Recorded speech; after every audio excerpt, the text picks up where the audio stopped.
Assalamualaikum warahmatullahi wabarakatuh. Perkenalkan, saya Akmal Fauzan, NPM 20650051. Pada kesempatan kali ini, saya akan mereview materi pertemuan ke-7 mata kuliah Rekayasa Perangkat Lunak terkait analisis modeling oleh dosen pengampu Pak Eri Musyar Siri, Sarjana Komputer Magister Teknik. Langsung saja kita menuju ke materinya. Pertama, kita perlu mengetahui apa itu model analisis. Model analisis merupakan representasi teknik dari sebuah sistem. Kemudian menggunakan kombinasi teks dan diagram untuk merepresentasikan kebutuhan softwarenya terkait data, fungsi, dan tingkah laku dalam bentuk yang dapat dipahami. Kemudian membantu mempermudah untuk menemukan kebutuhan-kebutuhan yang tidak konsisten dan kebutuhan-kebutuhan yang belum terdefinisi. Selanjutnya, model analisis menggunakan dua pendekatan secara umum, yaitu satu pendekatan terstruktur dan dua pendekatan berorientasi objek.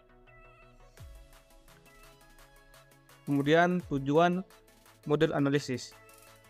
Tujuannya adalah satu, untuk menggambarkan apa yang dibutuhkan oleh customer. Dua, untuk menentukan dasar bagi pembuatan desain perangkat lunak. Dan tiga, untuk membatasi serangkaian persyaratan yang dapat divalidasi begitu perangkat lunak dibangun. Kemudian ada model analisis pendekatan terstruktur. Di sini ada data dictionary atau kamus data berisi deskripsi dari semua objek data yang dikonsumsi atau diproduksi oleh perangkat lunak. Kemudian ada ERD atau Entity Relationship Diagram menggambarkan hubungan antar objek data. Selanjutnya ada DFD atau Data Flow Diagram, yaitu untuk menunjukkan bagaimana data ditransformasikan pada saat data bergerak melalui sistem. Menggambarkan fungsi-fungsi yang mentransformasi aliran data.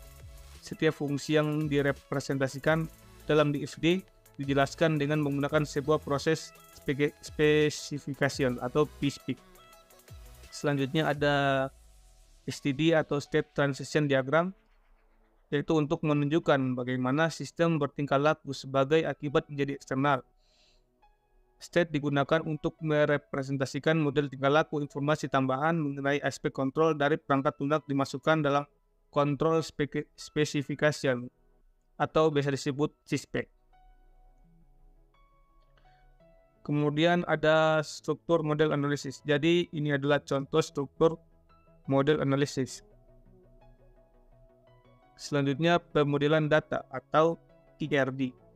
Dalam ERD ini terdapat yang namanya elemen, dan elemen ini juga terdapat objek data, yaitu representasi dari semua informasi yang harus dipahami oleh perangkat lunak.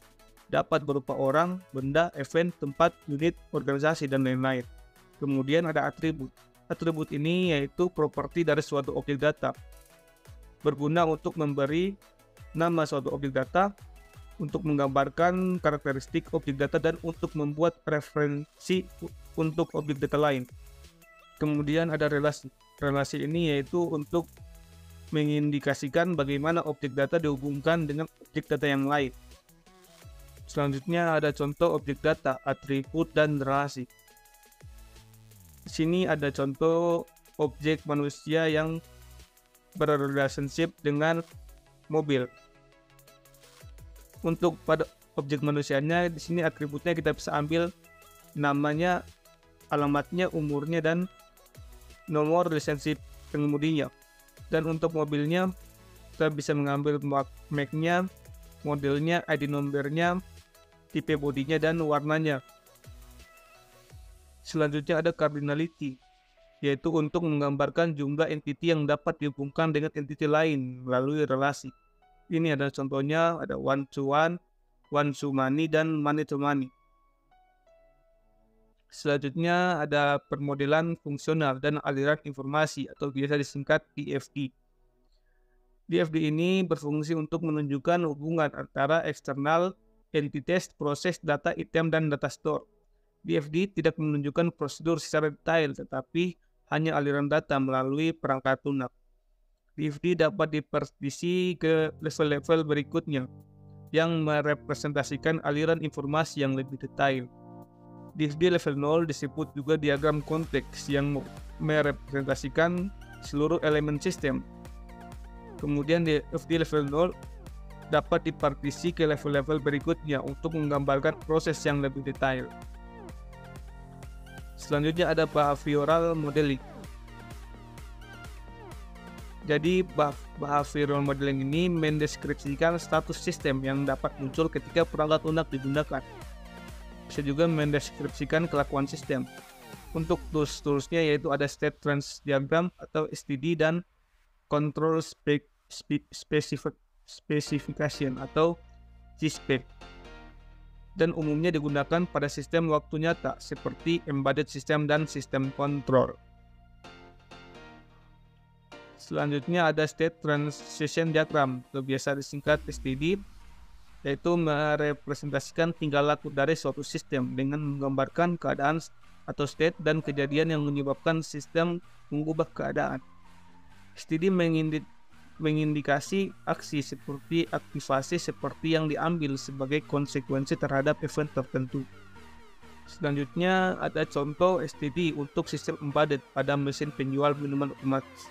Di sini ada 4 tahapan, yaitu tahapan menunggu poin, tahapan menginput pilihan, tahapan pengeluaran minuman, dan tahapan pengembalian pembayaran. Di sini ada tahapan menunggu koin.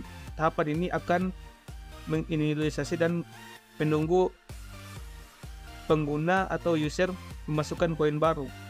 Dan ketika koin sah terdeteksi, maka permintaan akan diterima dan masuk ke tahap berikutnya, yaitu menunggu input pilihan. Ketika user atau pengguna telah menginput pilihan, maka sistem akan mendeteksi apakah pembayaran mencukupi. Jika pembayaran mencukupi, minuman akan dikeluarkan. Dan jika minuman tersisa 0, maka pembayaran akan dikembalikan. Dan mungkin itu adalah contoh dari STD. Selanjutnya kita ke Control Specification. Fungsi GSPEC ini sama dengan fungsi PSPEC, namun berisi deskripsi dari setiap status yang dapat muncul pada sistem. Kemudian ada sistem e-library recruitment. Jadi setiap pengunjung yang ingin membaca pustaka harus mendaftar dulu sebagai member. Proses pendaftaran member dilakukan secara online dengan mengisi sebuah form registrasi member. Kemudian sistem akan menggenerate kode aktivasi dan mengirimkan kode aktivasi tersebut secara otomatis ke email number. Setelah itu, member dilakukan aktivasi dengan memasukkan email dan kode aktivasi ke form aktivasi. Selanjutnya, member dapat melakukan search untuk mencari konten pustaka yang diinginkan berdasarkan keyword.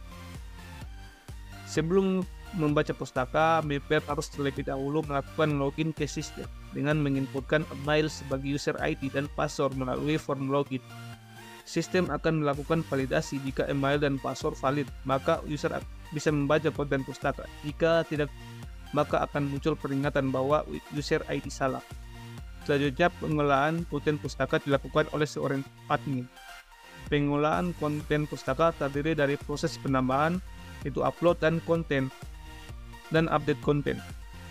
Untuk melakukan pengelolaan konten, admin harus login dulu ke sistem dengan menggunakan user ID dan password. Pustaka yang diakses hanya untuk dibaca dan tidak bisa di-download. Mungkin itu saja yang bisa saya review pada materi kali ini. Lebih dan kurangnya mohon dimaafkan. Terima kasih telah menonton. Assalamualaikum warahmatullahi wabarakatuh.